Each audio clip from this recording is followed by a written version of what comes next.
একটি জঙ্গলে বাস করত শেয়াল। সে ছিল ভীষণ ধূর্ত। সে তার চালাকি কথা জঙ্গলের সকল পশুপাখিদের বলে বেড়াত।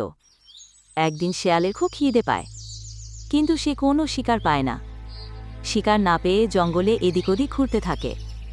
হঠাৎ সে একটি বাদরকে দেখতে পায়। তখন বাদর শেয়ালকে বলে, কে হে শিয়াল মামা, তুমি এত এদিক ওদিক ঘুরতেছ কেন? কি হয়েছে তোমার?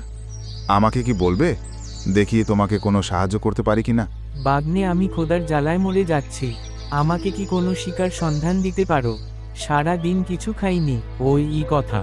আচ্ছা, আমি তোমাকে একটা খাবার সন্ধানে কথা বলে দেই।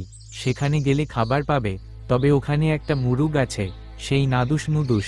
আর সেই মুরুগের মালিক অনেক চালাক। দেখো, আবার দরা যেন পড়ো না। শিয়ালটা রাতের অপেক্ষা করছিল আর মনে মনে ভাবছিল, এখন একটু শুয়ে থাকি। তারপর রাত আলো, আর শিয়াল তখন মুরগি শিকার করতে বের হলো।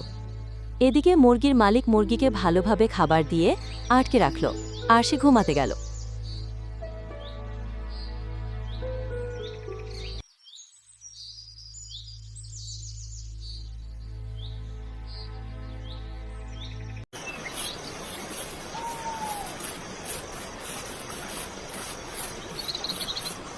বাদুর বাগনি যা বলেছে সত্যিই তো। মোরগটা অনেক নাদুস নুদুস।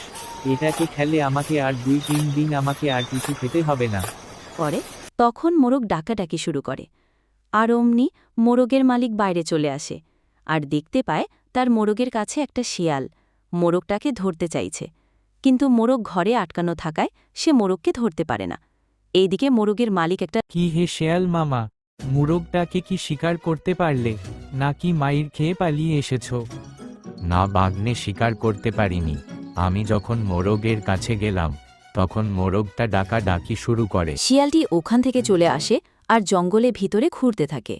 ঘুরতে ঘুরতে ও আরেকটা টুনি পাখির বাসা দেখতে হাটিমা টিম টিম টুনির কত বড় বড় ডিম। দুষ্টু শিয়াল টুনির ডিম খেয়ে চলে আসে, আর সে মনির আনন্দে ঘুরতে থাকে। তো বন্ধুরা, ভিডিওটি কেমন লাগলো? ভালো লাগলে চ্যানেলটিকে অবশ্যই সাবস্ক্রাইব করতে ভুলো না।